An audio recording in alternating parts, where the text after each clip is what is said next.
ओम नमः शिवाय मित्रों। दोस्तों नमस्कार।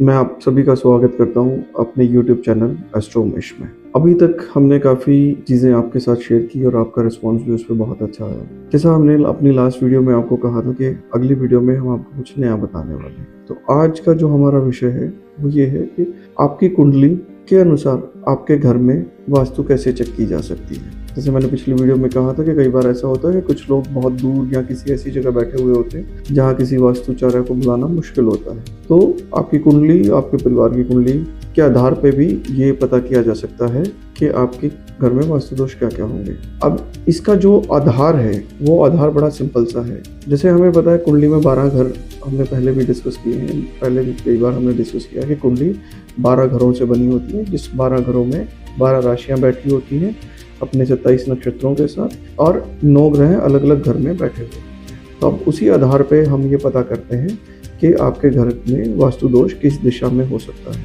क्योंकि ये आपकी कुंडली हो जाती है। अब इसमें बड़ा साधारण आपके लिए भी है।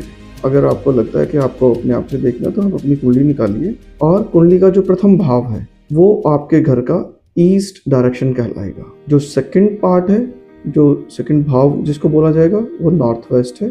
जो थर्ड है वो साउथ है। जो फोर्थ है वो नॉर्थ ईस्ट है।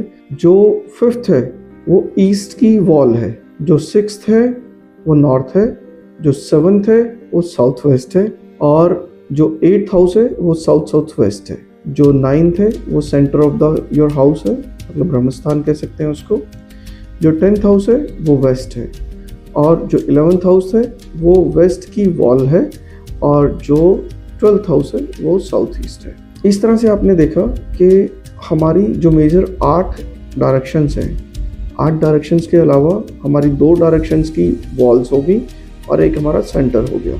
तो इस तरह हमने 12 घर अपने पूरे कर लिए। 12 घरों में हमारी मैप की डायरेक्शंस, हमारे घर की डायरेक्शंस हमें पता लग गई। अगले चैप्टर में हम डिस्कस करेंगे कि किस घर में कौन सा ग्रह बैठने से उस डायरेक्शन पे क्या फ़र्क पड़ता है।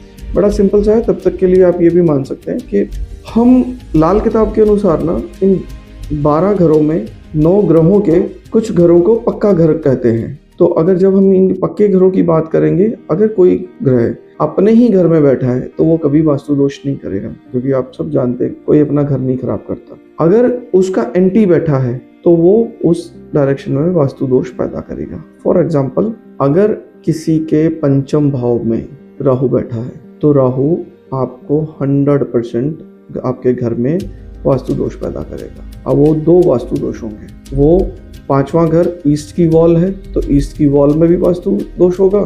और राहु का अपना जो डायरेक्शन है, राहु की अपनी डायरेक्शन है साउथ वेस्ट, तो वो साउथ वेस्ट में भी आपको प्रॉब्लम करेगा। तो ये दोनों चीज़ें आपकी डिस्टर्ब होती जाएंगी। आप सिंपल सा मान के चलिए कि अगर आपकी कुंडली के 5वें घर में राहु बैठा है तो ये जो दोष के असर हैं ये आपको कैसे दिखाई देंगे कि या तो आपको संतान प्राप्ति में प्रॉब्लम हो रही है, या आपकी या आपके घर में किसी की 2 शादियाँ हुई हैं, और तीसरा आपकी शादी में मनमुटाव चलते हैं, आपकी अपने पार्टनर के साथ बहुत अच्छी नहीं बनती। दोस्तों ये चैप्टर बहुत लंबा है, बहुत बड़ा है। मैंने आपको एक जर्नल सा बताया, आगे इसको डिटेल में डिस्कस करेंगे कि कहाँ कहाँ क्या क्या होता है। नए चैप्टर में एक नए डायरेक्शन के डिस्कशन के साथ फिर दोबारा मिलते हैं। आज के लिए नमस्कार।